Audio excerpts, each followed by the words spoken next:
ആദ്യം എനിക്ക് നല്ല ബുദ്ധിമുട്ടുണ്ടായിരുന്നു. ഫസ്റ്റ് ചിത്രം വരക്കുമ്പോൾ വായൊക്കെ വേദന എടുത്തിട്ടുണ്ടായിരുന്നു.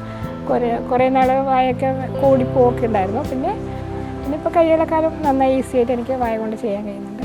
ആദ്യമൊന്നും എനിക്ക് വിശ്വാസം ഉണ്ടായിരുന്നില്ല വരക്കാൻ പറ്റുമെന്ന്. ഫസ്റ്റ് ഒരു പെയിൻറ്റിങ് ചെയ്തപ്പോൾ തന്നെ എനിക്ക് നല്ല കോൺഫിഡൻസ് ആയി എന്തായാലും വരക്കാൻ കഴിയുമെന്ന്. അതൊരു ലാൻഡ്സ്കേപ്പായിരുന്നു. അത് വരച്ചപ്പോഴന്നെ എനിക്ക് ഭയങ്കര തൃപ്തിയായി. പിന്നീട് ഞാൻ ഒരുപാട് ചിത്രങ്ങൾ വരച്ചു.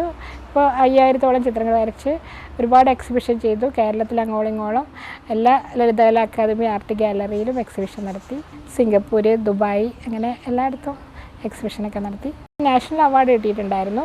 പിന്നെ 2017 രാംനാഥ് കോവിന്ദിൻ്റെ കയ്യിൽ നിന്ന്. പിന്നെ എനിക്ക് 2020 പിന്നെ ഗിന്നസ് വേൾഡ് റെക്കോർഡും കിട്ടി.